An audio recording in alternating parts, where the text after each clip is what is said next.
నమస్తే, welcome to our channel. నేను miss సిరి. సాక్షి దినపత్రికకి EC మరో వార్నింగ్ ఇచ్చింది. అసలు ఈ అంశాన్ని మనకి ఇంకా క్లుప్తంగా వివరించడానికి మనతో పాటు ఉన్నారు ప్రముఖ రాజకీయ విశ్లేషకులు అంకమరావు గారు. నమస్కారం సార్. నమస్తే సార్, ఈసీ నుంచి వెళ్ళి సాక్షి దినపత్రికకి మళ్ళీ ఒక వార్నింగ్ వచ్చినట్టు మనకి వార్తలు వస్తున్నాయి. సో ఇది ఎలా చూడాలి సార్?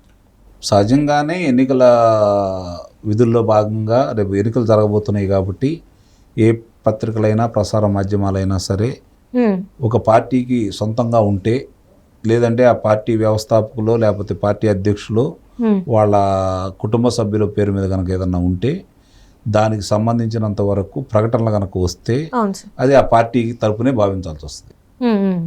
అదే ఖర్చు కింద రాస్తారని చెప్పని ఎన్నికల నిబంధనల ప్రకారం వాళ్ళకి తెలియజేశారు. ఇది వాళ్ళ కొత్తగా వచ్చేదే కాదు.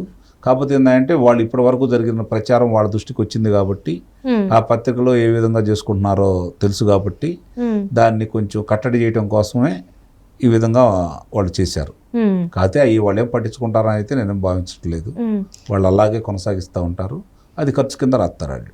అంటే ఇక్కడ ఏంటంటే ఢిల్లీ హైకోర్టు నుంచి కూడా స్టే వచ్చింది అని చెప్పేసి దానివల్ల 100 కోట్ల వరకు నష్టం అని కూడా మనం వింటున్నాం కదా సార్. అందులో వాస్తవం లేదంటారా?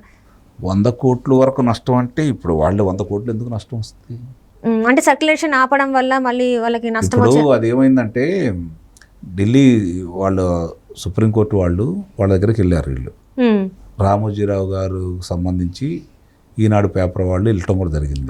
ఏ విధంగా అంటే బలవంతంగా 2,63,000 మంది వాలంటీర్లు ఉన్నారు కాబట్టి వాళ్ళ చేత సర్క్యులేషన్ పెరిగిందని చెప్పి చూపించుకొని ప్రకటనలు ఇచ్చుకోవడం కోసం నిబంధనలు విరుద్ధంగా వీళ్ళు వ్యవహరించారు అని చెప్పని వాళ్ళు ఉచితంగా కొంతమందికి ఇస్తున్నారు అని చెప్పని వాళ్ళు చూపించడం కూడా జరిగింది.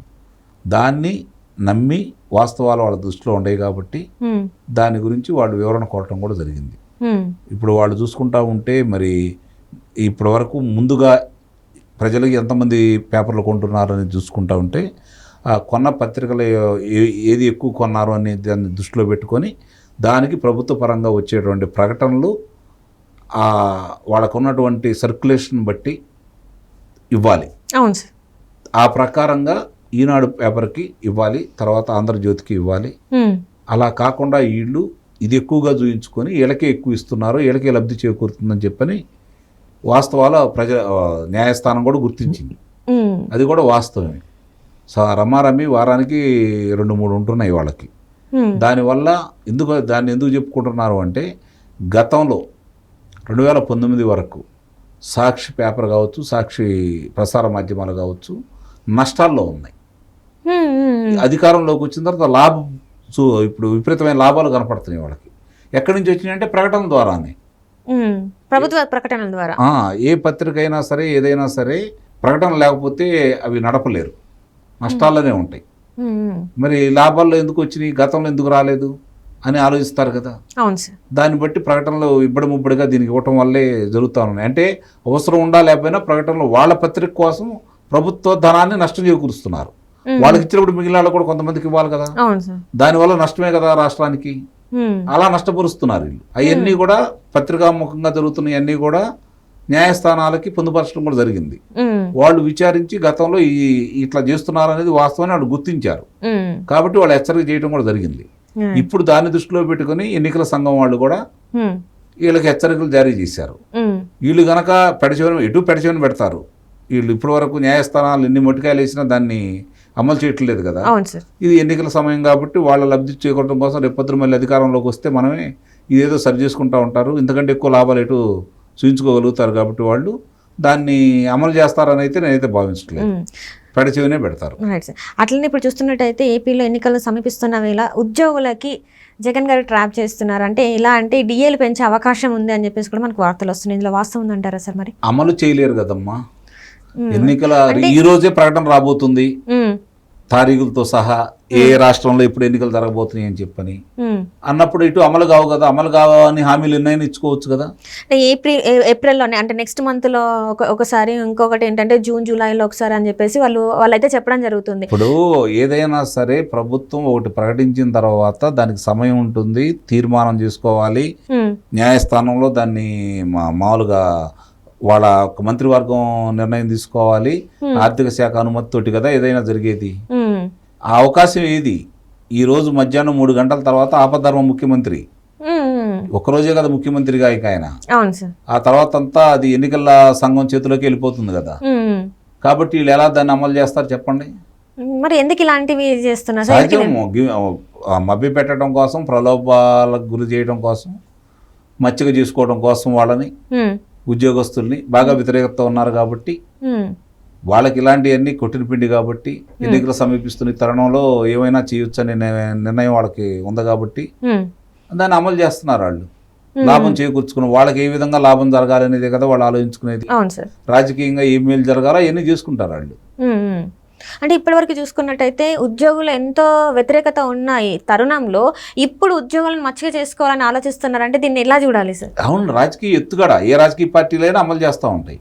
కాకపోతే వీళ్ళు అధికారంలో చేతిలో ఉంది కాబట్టి వాళ్ళు చెప్తారు. ఇంతవరకు చూస్తుంటే మన ప్రభుత్వ ఉద్యోగుల్ని చాలా కష్టాలు పెట్టంటే వాళ్ళు ఎన్ని చేసినా కూడా అంటే ఎన్నో సమ్మెలు చేసినా కూడా వాళ్ళని చాలా కష్టపెట్టారు. కానీ ఇప్పుడు మాత్రం ఇట్లా ఇవన్నీ పెంచుతున్నాం మేము రెండు సార్లు ఇస్తామని చెప్పేసి అనడంలో అంటే కేవలం రాజకీయ లబ్ధి కోసం ఇది చేస్తున్నారు అనుకోవాలా? నిస్సందేహంగా వీళ్ళు ఏమనుకుంటున్నారంటే ఇప్పుడు కనుక మనం మచ్చిక చేసుకొని కొన్ని ప్రకటిస్తే సంతృప్తి చెంది గతంలో మనం చేసినవన్నీ మర్చిపోయి మనకు ఓట్లు వేస్తారని వీళ్ళు భావిస్తున్నారు. మరి వాళ్ళు పడతారంటారా? ఎట్టి పరిస్థితుల్లో కూడా ఈరోజు ప్రజానీకం నిర్ణయాలు ఎలా ఉన్నాయంటే చాలా వ్యతిరేకంగా ఉంది ఈ ప్రభుత్వం మీద. చాలా చాలా ఇబ్బందులు పడ్డారు వాళ్ళు. ఎందుకంటే ఉద్యోగస్తులకు సంబంధించి వచ్చు, గృహిణులకు సంబంధించి 2 అంశాలు చెప్తాను మీకు. ఉద్యోగస్తులు ఏం కోరుకుంటారు అంటే ప్రతి నెల వాళ్ళకి సమయానికి గనక జీతభత్యాలు వాళ్ళకి అందితే, వాళ్ళకి రావాల్సిన రాయితీలన్నీ వాళ్ళకి అందితే దాన్ని బట్టి ఒక ప్రణాళిక ఉంటుంది. అందరికీ సొంత ఇళ్ళు ఉండవు, అందరూ ఆర్థిక స్థితిమంతులు ఉండరు. వాళ్ళకి ఏంటంటే వచ్చే దాన్ని బట్టి పిల్లలకి కుటుంబ ఖర్చుల్ని ఒక లెక్కేసుకొని ఎలా వాడుకోవాలని చెప్పి ఒక ఆలోచనలు ఉంటాయి. వాళ్ళు ప్రతి నెల వచ్చే ఆదాయాన్ని దృష్టిలో పెట్టుకొని బ్యాంకుల ద్వారా వాహనాలు కావచ్చు, లేకపోతే ఇంటికి సంబంధించింది కావచ్చు, రకరకాలుగా పిల్లల చదువుల గురించి కావచ్చు డబ్బులు తీసుకుంటారు అప్పుగా. ఆ అప్పుని నెలకి ఇంతని కట్టాలని చెప్పి వాళ్ళకి ఒకటి ఉంటుంది. దానికి ఒక తారీఖు అంటూ ఉంటుంది. 5వ తారీఖు 10వ తారీఖు వాళ్ళకి నిబంధనలు ఉంటాయి. ఆ తారీఖు లోపు కనుక వాళ్ళు జమ చేయకపోతే వాళ్ళని వాళ్ళు లెక్కల్లో వీళ్ళకి రిమార్కులు పడతా ఉంటాయి. దాన్ని దృష్టిలో పెట్టుకొని వాళ్ళు సమయానికి కట్టుకోవాలని భావిస్తూ ఉంటారు. వీళ్ళు సమయానికి జీతాలు ఇవ్వట్లేదు కాబట్టి వాళ్ళు వాళ్ళ దగ్గర కూడా పలసన అయిపోతూ ఉంటారు. వాళ్ళు తిరిగి మళ్ళీ రుణాలు ఇవ్వరు. వీళ్ళ మీద ఈ సరిగా రుణాలు కట్టలేదనే అభిప్రాయం వాళ్ళు చూపిస్తూ ఉంటారు. వాళ్ళకు సంబంధించినటువంటి కార్యక్రమాలకు సంబంధించి ఆదాయ పన్ను శాఖలు దీనికి కూడా పొందుపరుస్తూ ఉంటారు. ఇవన్నీ దృష్టిలో పెట్టుకున్న తర్వాత వాళ్ళు ఆ మనస్తాపానికి గురైన వాళ్ళు గతంలో వీళ్ళు చేయలేదు కాబట్టి ఈ రాయితీలు వచ్చిన వాళ్ళకి పెద్ద ఇప్పుడు ప్రకటించిన వాళ్ళ చేతికెట్టు రావు. వచ్చే ప్రభుత్వం అమలు చేయాలనే నిర్ణయం అయితే లేదు కదా. మంత్రివర్గం తీర్మానం చేసి దాన్ని అమలు చేసి ఒక అందరికీ ఆర్థిక శాఖ వాళ్ళకి పంపిస్తే అది అమల్లోకి వస్తుంది.